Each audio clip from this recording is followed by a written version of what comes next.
So what would you say is your, what are your verticals that you're working with? What sectors are you focusing on when it comes to Tellor? Because I know that you said something about you bet, I guess the people, multiple validators, I guess, can bet on the price of Bitcoin. Are you thinking of doing something like with sports teams, or just, are you just focused on derivatives? Are you just focused on crypto prices? What Yeah. trees are you focused on now? And So far, crypto prices have been kind of our, that's what people use oracles for. We're actually just moving. So next month, we're going to be launching on Polygon, which is another chain. And then we're going to be trying to get on some other chains. We're going to be moving over to 𝘊𝘰𝘳𝘺𝘰 as well. So we'll start moving over to other chains. And I think seeing so Tellor can do sports prices and do all those different things. It's just, we haven't seen, there's not really any giant big sporting bet app on Ethereum at the moment because gas prices are absurd. So, we think maybe whenever we go over to some of these other chains and people can sort of get really experimental with it, we'll see some of those things come up. We're working with one project, they're doing bridging. So, bridging the different chains. So if you have like an oracle on each chain, you can say, hey, he locked assets in a smart contract, you can mint them over on this chain, and then you can pass them back and forth. And oracles work really well as bridges. So we're working with one project that's doing that, another project doing a cross-chain exchange. So those are really cool. And yeah, so hopefully we do see some sports though. I would love to see some sports betting as well. I'm surprised it hasn't started yet too, but yeah, I would say gas prices is the real problem. That's probably why you're. I think, right? To be honest, I think the reason you don't see as much sports stuff on Ethereum is like it's relatively it's relatively easy to bet on sports now in the US online. So there's not really a need in the crypto world as much to do it. Why would you pay a gas fee whenever you can just go and go on ESPN? Yeah, you can do it anywhere.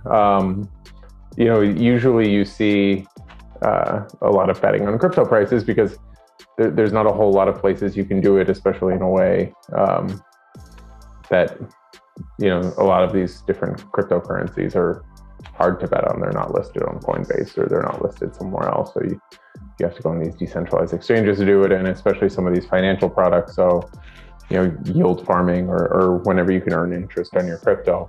A lot of those are only sort of available if you're really digging in the weeds of some of these smart contracts. Okay. Yeah. Okay, perfect. What would you say that you don't like necessarily about the crypto space? What grinds your gears? It could be technical, it could be non-technical. What gets on your nerves? Yeah, I mean, there's probably, I can give two. The first one, I'm still not a huge NFT fan. I know, I'll pick a fight there. Those are fighting. I don't know. Yeah, NFT fan, but I know that I'm not going to make any money from it. So as long as you know that in your heart, you'll be okay. Yeah, I mean, I traded Pokemon cards as a kid. And, it was my last throw with NFTs. So I don't know. So don't necessarily. I'm not too bullish on NFTs. I definitely don't get buying art or something like that. Like, you shouldn't buy an NFT. You should buy art. Right. Whenever people start referring to it as such, and the medium doesn't matter, then I think it'll be really bullish for the space. And then the other thing, I do hope we get away from kind of the financialization of it all. You're starting to see a movement with DAOs and Ethereum and kind of creating these communities, and I think that's really good. But you see a lot of sort of us creating these really niche financial products to where, like, we're going to create, an AMM, and then you're going to stake, some interest rate token, and, we're going to strip it out, and, or we're going to partition real estate across different tokens and then make baskets of them. And I'm like, it sounds like, 2008 financial crisis all over again. Like, just people creating these really weird, exotic financial products to gain 1% or to do something you couldn't do, but it's in reality, it like adds value to no one.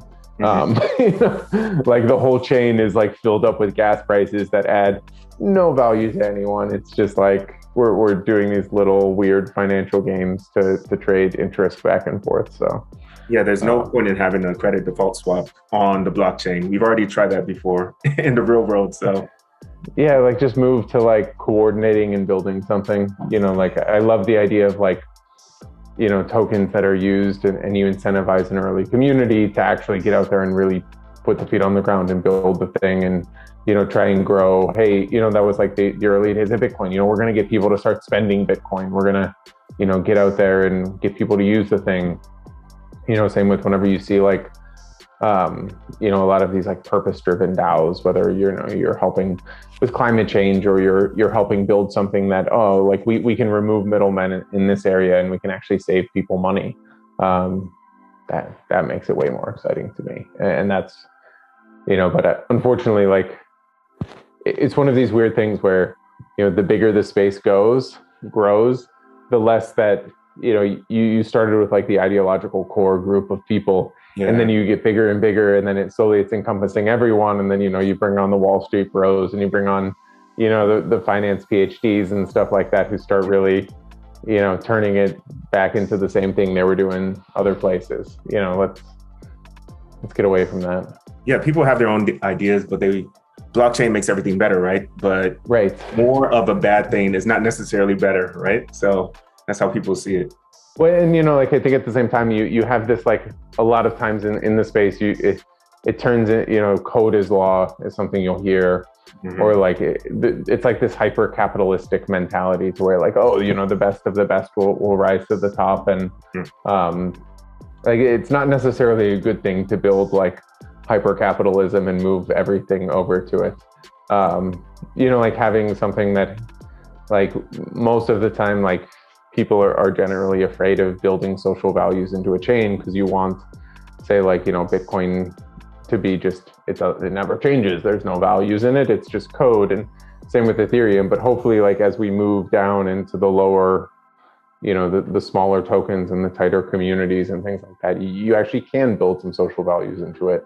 To say like, no, we're not just going to, like, I want to start seeing permissioned, but not permissioned in the sense that you're forced by a government or that you're just, you know, stopping, you know, poor people from taking place, but saying like, no, we want people who agree with our values. We want people who, like, you know, we're not going to let you trade on our exchange if you're, you know, a hedge fund on Wall Street. Like, that would be cool. And I think I'd be okay with that. So. No, definitely, because that's why DAOs are a good thing. Decentralized, autonomous organizations? Autonomous organizations, yeah. Yeah, so you can have the users put in laws. You can have your own constitution almost inside of this organization that says something like that. And it's decentralized. If you don't like that DAO, you can go to a different DAO. So it's very good that it's based on like that.